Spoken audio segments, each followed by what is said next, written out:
this is 30 acres. Hopefully we're able to come up with principles or concepts that are able to spread across an operation. Yeah. Because we're not going to be able to do that on every one of your acres, right?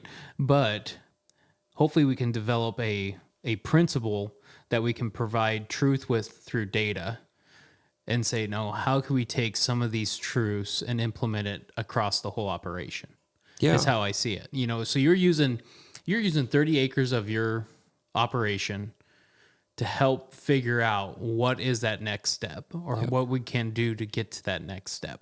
Yeah. And that's the part I'm probably most excited about is not only, if we do it, fantastic, right? But it's going to go back to, out of everything we did, maybe what was the thing we felt did the most good? Sure. In 2023, I had corn there.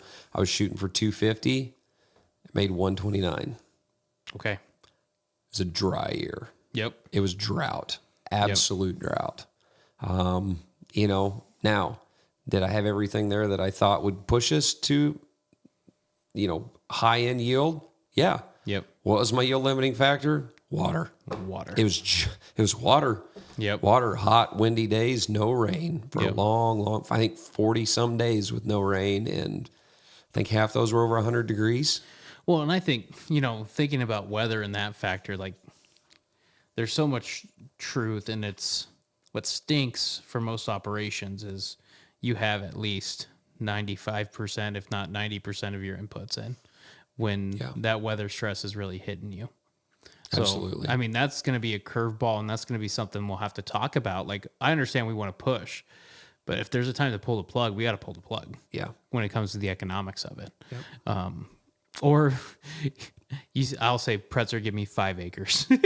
Sure. Let me do whatever I want on 5 acres here Right. to see if we can turn something around. But that's what I'm excited about is hopefully we can figure out theories or principles, which I don't know why this is hitting my head right now. But one thing I try to do is I have a notebook of every year, kind of like what happened here locally, like in central Nebraska, rainfall wise, stuff like that.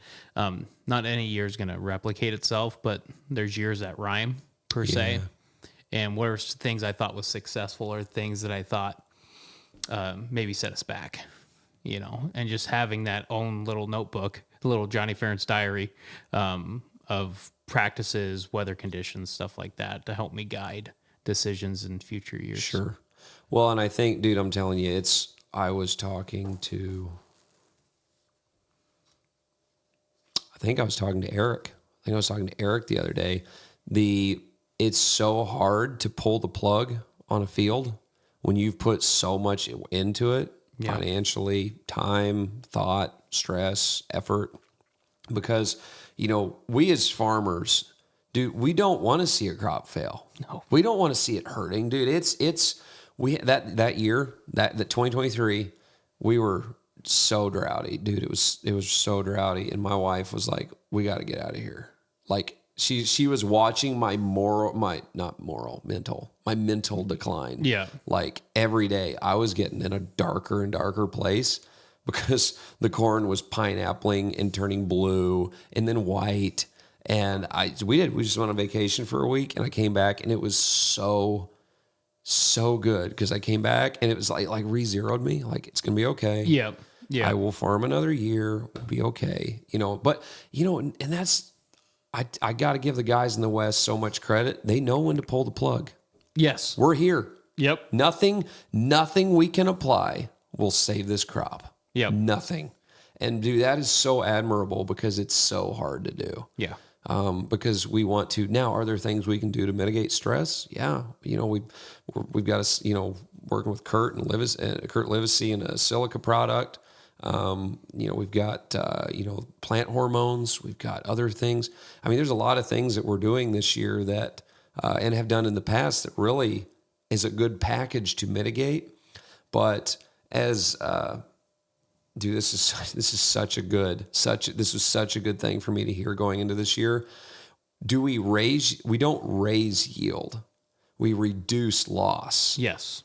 We start at this much, but so high potential, and what takes steps down. Ben always said, you know, in a perfect world, a cornfield could probably hit 1,000 bushel an acre. Yeah. If literally every element was perfect, every single element, you know, light, fertility, microbiology, everything beautiful. perfect. Now, you know, weather. What does weather take? Hundreds of bushels. What does disease take? X amount of bushels. What does, you know, so on and so forth. Planter issues. What does herbicide? What does, you know, deer damage, insects, etc. Yep. What knocks it all the way down to when the combine goes across the field, and that is the line of, you know, this is where we stopped losing from the top. Yep. And that's such a great thought. Instead of, hey, can we add yield? Let's stop the reduction of yield. Yes. Oh, that's rung so true in my head. Well, and you talked about, you know, all these different. Guys, if you've liked the information that you've seen so far, go ahead and check out the full-length podcast on our YouTube channel. Be sure to subscribe there. It's also on all the major podcast platforms. We're constantly dropping info and more content on all the social media platforms, TikTok, Instagram, Facebook, etc. Check it out for a lot more content.